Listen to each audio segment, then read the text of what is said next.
my name is the Duty Paid, and today we have, can you guess? It's a typewriter.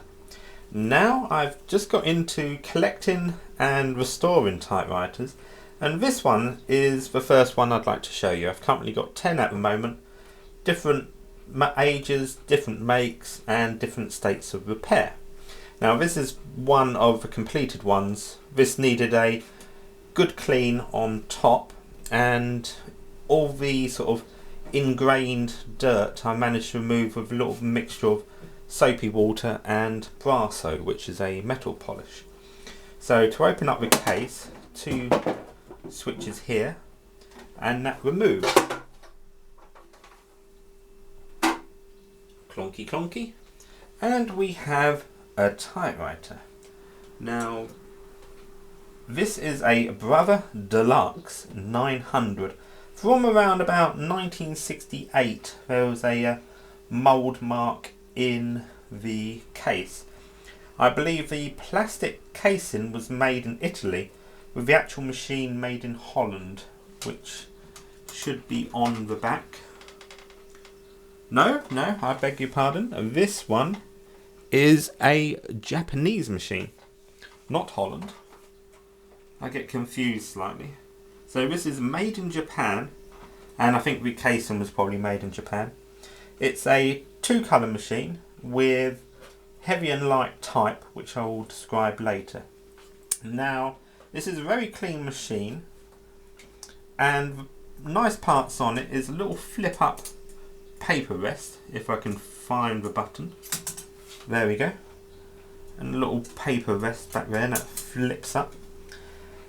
And when the machine is stored, it has a little lever here which stops the carriage moving across. It will still move across left, but not to the right in case the handle is knocked. The handle, which is the carriage return handle, here sort of folds down. It sort of clicks down into place, which does cause it, everyone I've ever seen has been scratched on the side. Now I've fully cleaned this machine inside and out. It wasn't that dirty to begin with. It was quite a little bit yellow with staining on the keys and just filled up with dust, and the arms were sort of dusty as well. It's quite a heavily chromed machine with good quality chrome, so there wasn't much problems. There was no problems with rust or anything, not like some other machines I have, which I will be getting on with. So what I thought I'd do today is show sort of basic operation of the machine, how to put in a ribbon, and just how to set margins and line spacing, and just give it a quick demo of the machine. So first step, we need to put in a ribbon. Now it uses a 4-hole ribbon. These either come in sort of 3, or you can get the ones with the little sort of squares on as well. This is a brand new ribbon which I managed to get from a shop in Colchester. Now to install the ribbon, you move the carriage along as far as it will go. That just moves the arm out of the way, and then you have to remove the top cover, which is held on by these little sort of pegs in the rubber holes. Just putting that to one side, and I think I will have to zoom in for you. So basically on this machine, they're all fairly similar when it comes to loading ribbons, especially on the newer machines. Well, this is getting on for 50 years, but it's a newer design machine. This one's quite interesting because it has these sort of ribbon, stops the ribbon unwinding sometimes. The weight of the ribbon can cause it to sort of spool out. And basically you want to take your ribbon. Now this one has a little eyelet on it because it's an automatic reversing machine on the eyelet.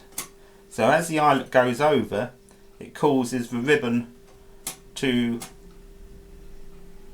change direction, so you get another sort of at least a type from it. Now on typewriters it's always black on the top, red on the bottom, and the normal strike will go down unless you move it to red, which it moves higher. I think you can see the change. So that's on the black section, which is just off camera, and that moves up about half height. Now if you move it to the red, it will go up full height. So it's always black on top, red on the bottom. It doesn't, normally it's best to put the full reel on first because it's just heavier. So on this machine you just move the ribbon catch out the way, feed it through one bit, make sure it's not sitting on its own ribbon, and put that in. Just go over with the machine and place that in on the one on the left.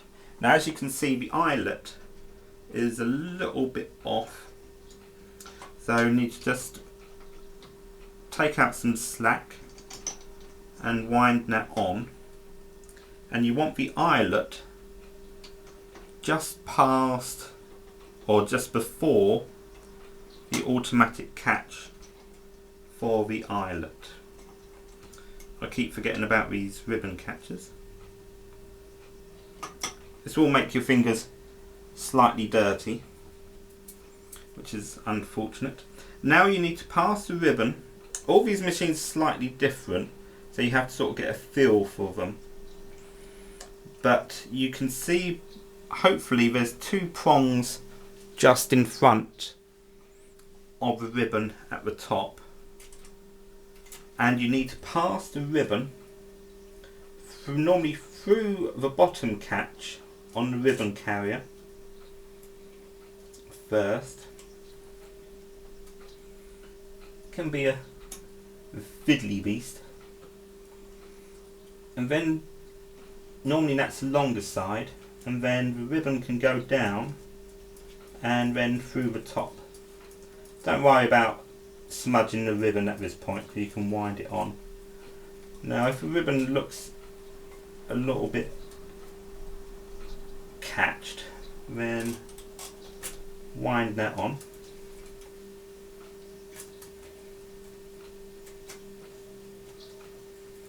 Now I believe on this machine it should pass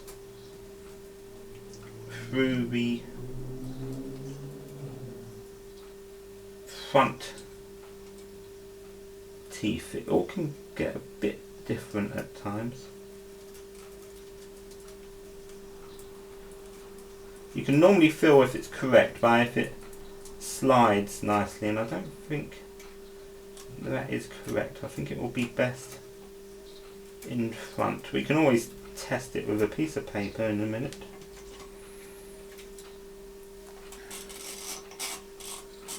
But then if it gets a bit smudgy, just wind the ribbon on until you're in fresh territory. Okay, now I'm going to show you how to insert a piece of paper. Now your paper can be any size. It needs to be a certain length just to get around the rollers, but it can be A5. You can't be any larger than A4. You'd have a bit of trouble getting a sheet of A3 into this machine. You can get some typewriters with very huge carriages and platens. Now what you need to do is set the margins at the back. Now the margin is the distance each side of where you type, and the typewriter will only go over a certain distance. So if I set the margin to 40 on this machine, and when I go over, it won't go any past the sort of margin mark. So if I go over there, it automatically stops. If I go back to 10 on this machine, 10 and around about sort of 90 is sort of normal sort of distance. And as you can see, when you lay a piece of A4 on top, you can sort of see the imaginary margin line, and you can normally line it up with the 0 mark. So this machine maybe a little bit more, so that would be 10 from there, and a little bit strange because it's sort of 90 and 4, and so there is roughly around about 10. You can normally sort of add it to about 80. Really depends on the preference to where you want the margin to go. So to insert a piece of paper, you want to make sure the paper release is not on. And that allows you to pull the piece of paper out fast. You want to take your piece of paper, line it up with the 10 mark, and just sort of feed it in until it sort of stops. And then that paper release was on, roll it round. Now, if you get the case where the paper is crooked, you can put the margin release on, not margin release, paper release, and you can move the paper until it is level. You can even sort of pull it up to make sure. So move that around, make sure that is level by eye, and then put the paper release back on. There will be a little bar that goes across here, and that holds the paper flat while you are typing, and you can adjust it again to make sure that paper is dead on feed. And you can put up your little paper rest. Normally you use a paper rest if you're using a little bit more, sort of, if you're using particularly thin paper and you sort of don't want it rolling around, or sort of better quality paper. On the typewriter as well, you have the colour selection.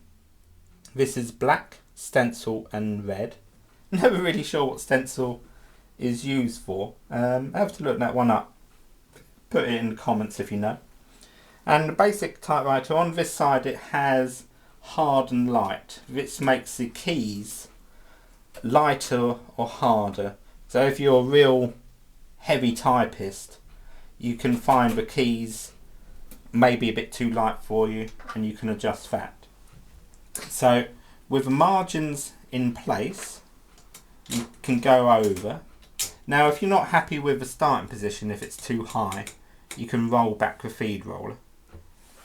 Capitals are very similar to a computer. You have a shift key, and that literally shifts the carriage, and each of these letters, they normally have a lowercase and uppercase. So as the key goes over, it will strike in a slightly different position. So you can see almost that one going to the bottom, where this one will go to almost the top. So with the paper moved over, you can also turn on, a lot of them have a shift lock, which is normally a little switch or lever sometimes on the older machines. And to release that, you normally release the lever or just press that down again. So the staple in typing is the quick brown fox jumps over the lazy dog. And that will use all the alphabet on the typeface so you can see the typewriter is working. Very handy if you're in a shop. I always carry a piece of A4 just folded up with me, or a piece of A5, and I can just put that in the typewriter. Normally the ribbon is very dried out, but it will still give you an idea that all the hammers are working, the keys are working, the machine moves as you type and so forth. So shift, and that gives you the T, the quick brown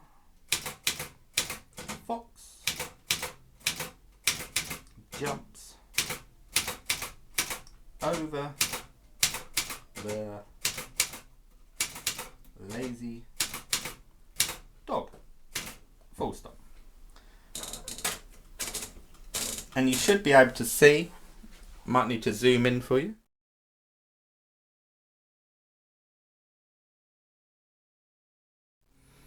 So that's the basic operation. Here you have the line spacing. So if you return, it will go up 1 click. 2, it will go up sort of 3, you can feel it. And 2 is around about 4. Varies on machine to machine. 1 is if almost like a text in a book. It's right underneath each other. And 1.5 is my preferred on this machine. To change colour is basically just the lever there, and you can type through.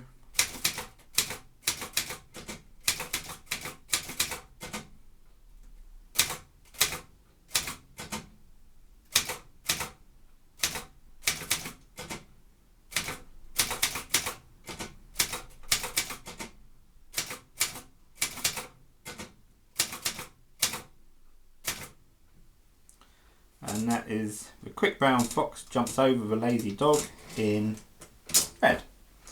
As I say, this is a Brother Deluxe 900. It's deluxe probably for its day due to it having a case and the paper rest and the two-tone colours and the light and feed. It's missing a tab bar which moves the whole machine over. It does have a return, and this one, even though the machine's in good order, it does have a hammer release. I have noticed the 5/8 can be a bit sticky, mainly because it's right over the machine, even though the other keys are working fine. You can press this key, and that's 2 functions. If you go past the margin, obviously we'll get the bell, and the machine will stop. You can then press that key in once and it will allow you to keep typing. So if you're in the middle of a word, particularly long word, and you get to the end, you can just press that key to get back. As I say, it's a nice machine, around about 1968, Japanese made. It's a sort of steel construction, plastic keys, and with a sort of steel, pressed steel insert. And this one has a sort of wire mechanism to operate the machines. Some of the older heavy machines actually have pressed steel sort of plates that go through. So I hope you enjoyed that. I will be eBaying this machine soon. If I get that on, I will drop a link in the description if you're interested. Probably only shipped to the UK, mainly due to just it's not a particularly heavy machine. With case, it's around about 6.5 kilos. So, but obviously international shipping on that, you should be able to pick one of these up fairly cheaply. This machine in good condition is around about £30. Okay, I'm a duty paid, and I will see you next time with another typewriter. Take care.